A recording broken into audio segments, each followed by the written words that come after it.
Hai, apa kabar semuanya? Semoga kabar Anda baik-baik saja. Terima kasih karena sudah memberikan support dan juga kesetiaan Anda untuk membangun channel Codot Film. Yuk kita lanjutkan alur ceritanya, sambil siapin kopi dan cemilan, setting suara volume full. Gasken. Membingungkan. Sungguh tidak terduga bahwa Yunshan dari sekte Mystic Cloud sebenarnya masih hidup, itu benar-benar melebihi harapan saya. Ekspresi Sun Er berubah mengikuti kata-kata samar dari mulut Xiao Yan. Beberapa saat kemudian, alisnya sedikit vertikal dan kilatan dingin melintas di mata berair musim gugurnya saat dia berkata dengan lembut. Ini memang cukup merepotkan. Xiao Yan juga menghela nafas pelan. Jika bukan karena keberadaan Yunshan, Mystic Cloud Sekte tidak akan bisa mengejarnya sampai dia harus melarikan diri jauh-jauh dari kekaisaran Jia Ma. Sudut mata Xiao Yan melirik ke sudut gelap dinding hitam, di mana orang bisa berbelok di belakangnya. Dia mendengar suara pelan langkah kaki yang perlahan pergi dari tempat itu. Saat itulah dia menoleh untuk melihat Sun Er. Ekspresinya serius saat dia berkata, Sun Er, ada sesuatu yang aku ingin kamu katakan dengan jujur kepadaku, karena ini sangat penting. Oh! Sun Er terkejut saat mendengar ini. Ketika dia melihat wajah serius Xiao Yan, dia langsung mengangguk dan berkata, selama Sun Er tahu, Sun Er secara alami tidak akan menyembunyikan apapun yang ingin diketahui Xiao Yan Gege. Tel, Gege kakak laki-laki atau digunakan untuk panggilan teman kerabat laki-laki yang lebih tua, terakhir biasanya digunakan dengan penuh kasih sayang oleh perempuan. Setelah pertama kali aku berhasil meninggalkan Mystic Cloud Sector, aku khawatir Mystic Cloud Sect akan melibatkan klan Xiao karena kemarahan mereka. Sebenarnya memang begitu. Ketika saya kembali ke kota Wutan, klan Xiao telah menerima balas dendam dari tetua pertama dari Mystic Cloud Sect. Suara Xiao yang sedikit gelap dan dingin. Ekspresi Sun Er segera berubah saat mendengar kata-kata Xiao Yan. Alisnya hampir vertikal dan pupilnya berisi sedikit amarah. Bukankah Mystic Cloud Sect ini sedikit terlalu berani? Apakah klan menderita pukulan serius? Ada beberapa kerugian tapi tidak terlalu serius. Namun, ayah diusir dari kota Wutan oleh 3 tetua dari Mystic Cloud Sect. Sejak hari itu, dia menghilang. Suara Xiao Yan mungkin terdengar sangat tenang tetapi tangannya, di antara Sun Er, sedikit gemetar dan masih mengungkapkan kemarahan di dalam hatinya. Hilang. Sun Er awalnya terkejut. Segera setelah ini, wajahnya juga menjadi gelap dan serius untuk pertama kalinya. Dia dengan jelas memahami posisi Xiao Shan di hati Xiao Yan. Oleh karena itu, dia juga tiba-tiba menyadari mengapa Xiao Yan benar-benar sekali lagi mengambil risiko untuk mengisi ke Mystic Cloud Sect setelah berhasil meninggalkannya. Saya pikir Paman Xiao Shan seharusnya telah mendarat di tangan Mystic Cloud Sect, kan? Sun Er menyuarakan pikirannya. Tidak. Tatapan Xiao Yan menatap langsung ke Sun Er. Dia menggelengkan kepalanya dan berkata dengan lembut, tetua pertama dari Mystic Cloud Sector, yang mengejar ayah, telah dibunuh olehku. Sebelum meninggal, dia mengatakan bahwa saat dia mengejar ayah tiba-tiba dan anehnya menghilang. Lenyap. Tepat sekali. Dia menghilang di bawah mata tetua pertama dari Mystic Cloud Sector yang mengejarnya. Mata Xiao yang terfokus pada wajah Sun Er saat dia perlahan berkata, kurasa ayah mungkin tidak menghilang sendiri. Sebaliknya, dia ditangkap oleh orang kuat yang misterius. Orang kuat yang misterius? Alis Willow Sun Er semakin dalam saat dia mendengar ini. Dia mengangkat kepalanya untuk menatap Xiao Yan saat dia berkata, apa yang ingin ditanyakan Xiao Yan Gege pada Sun Er? Sun Er, aku tahu kamu bukan seseorang dari klan Xiao dan latar belakangmu juga sangat kuat. Saya tidak tahu persis hubungan seperti apa yang dimiliki kekuatan di belakang Anda dengan klan Xiao, tetapi saya memiliki sumber informasi sendiri. Oleh karena itu, kurasa hilangnya ayah mungkin terkait dengan faksi di belakangmu. Saya percaya kamu. Ini tidak ada hubungannya denganmu. Namun, saya perlu menemukan bukti bahwa ayah saya aman.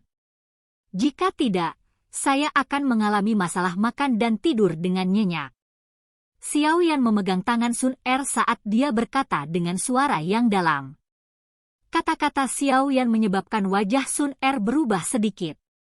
Beberapa saat kemudian, dia menggelengkan kepalanya dan berkata dengan sangat tenang, bukan itu masalahnya. Itu pasti bukan mereka. Mereka dan klan Xiao memiliki bekal tertentu. Karena itu, mereka pasti tidak akan melakukan sesuatu yang kurang ajar, seperti menangkap seseorang secara paksa. Kekuatan mengikat dari ketentuan semacam ini tidak sesederhana yang Anda bayangkan. Oleh karena itu, bahkan jika ada seseorang di antara mereka yang melakukan ini, dia akan menghadapi tantangan yang berat. Selain itu, karena orang itu mampu menangkap Paman Xiao Shan di depan Douang tanpa membiarkan siapapun mengetahuinya, kekuatan orang itu setidaknya harus sekelas Do Huang. Selama jangka waktu ini, saya belum menerima berita apapun tentang ini. Tidak. Dengan pengecualian diriku, tidak ada seorang pun di klan Xiao yang menemukan orang yang kuat dari kelas Do Huang. Apa gunanya orang kuat lain yang secara misterius menangkap ayahku? Hanya faksi di belakangmu yang memiliki hubungan dengan klan Xiao yang aku sadari. Di saat yang sama, mereka juga memiliki kekuatan semacam ini. Dengan tebakan di dalam hatinya yang digulingkan, tangan yang digunakan Xiao Yan untuk memegang tangan Sun Er tiba-tiba mengencang. Ada kemarahan tambahan dalam suaranya. Xiao Yan gege, Sun Er benar-benar tidak berbohong padamu.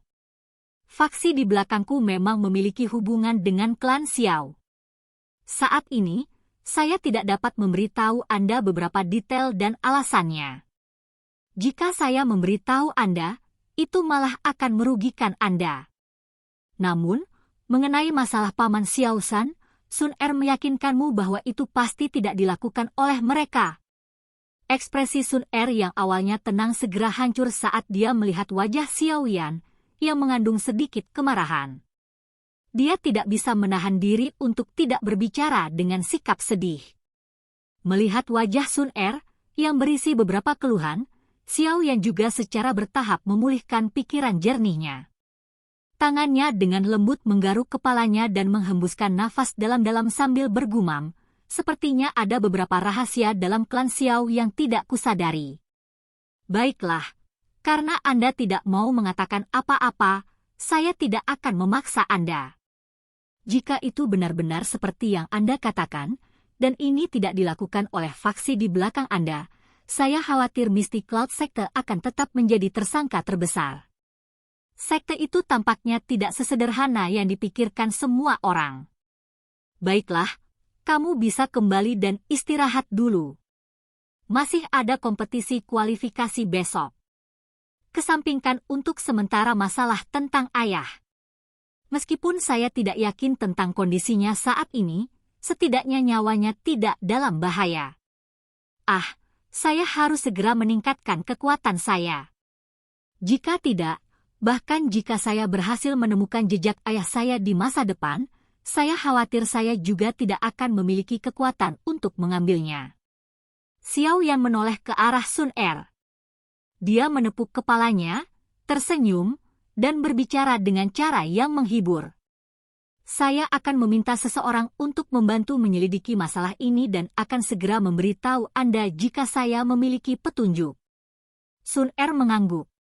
Tangannya yang halus tiba-tiba terjalin bersama saat matanya yang cerah menatap Xiao Yan.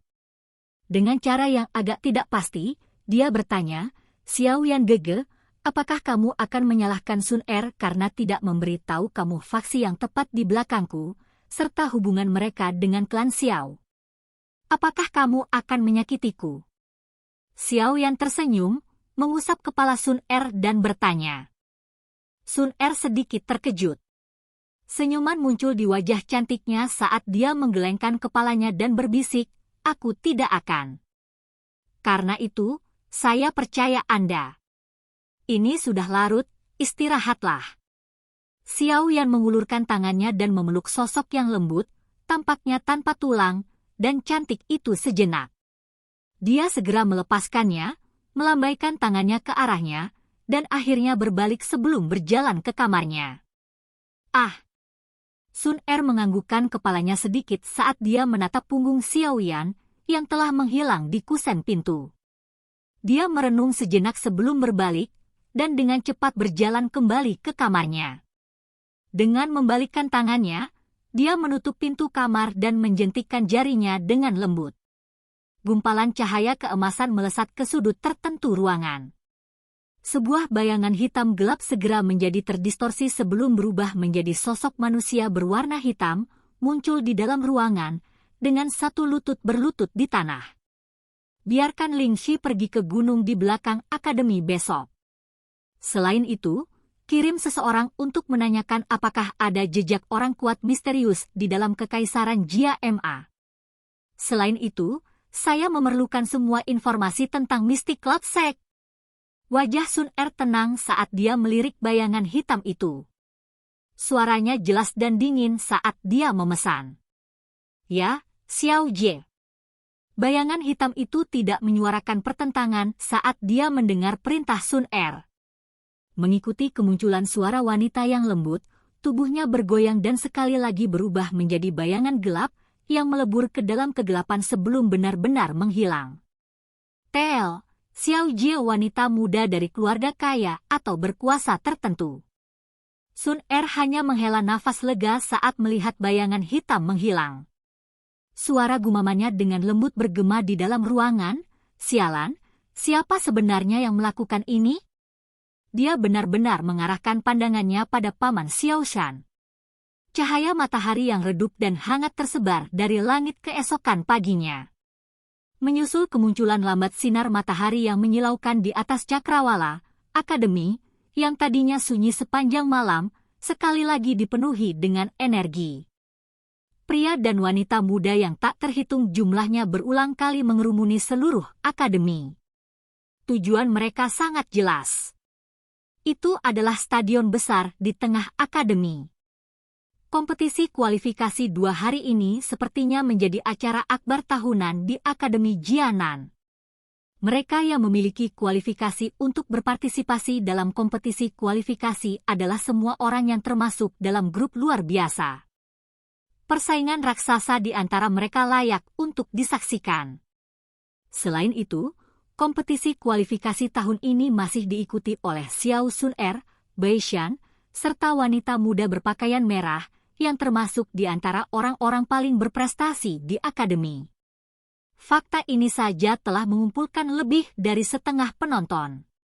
Tentu saja, selain ketiganya, Akademi Jianan yang besar masih memiliki beberapa pesaing luar biasa lainnya. Di antara mereka, Xiao Yan, yang mampu mengalahkan lawannya dengan menggunakan metode gaya Blitzkrieg meski baru saja tiba, secara alami adalah orang yang menjadi fokus perhatian. Selain itu, hubungan intim yang terjalin antara dia dan Sun Er, yang dipandang oleh banyak siswa laki-laki sebagai dewi di hati mereka, semakin menyebabkan banyak orang mengertakkan gigi, ingin melihatnya mempermalukan dirinya sendiri. Setelah mencuci dirinya sendiri di dalam rumah, Xiao Yan, bersama dengan instruktur Ruoling, Sun Er, dan Xiao Yu keluar rumah bersama. Setelah itu, mereka berjalan menuju stadion. Sebagai orang yang menjadi fokus perhatian di akademi, ada tatapan yang tak terhitung jumlahnya, yang mengandung berbagai jenis emosi, ditembakkan selama perjalanan, menyebabkan dahi Xiao yang terasa mati rasa. Melihat ekspresinya yang tak berdaya, Sun Er di sisinya juga tak bisa menahan tawa pelan.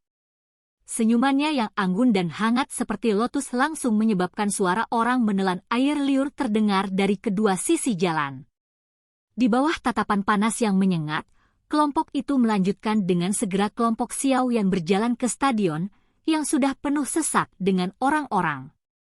Setelah itu, mereka berjalan menuju tempat duduk yang telah ditentukan. Dengan Sun Er dan Xiao Yan, pasangan yang menarik tatapan ini, tatapan seluruh stadion secara alami langsung dialihkan ke mereka. Setelah duduk di kursinya yang telah ditentukan, alis Xiao yang tiba-tiba bergerak-gerak saat berbicara dengan Sun Er.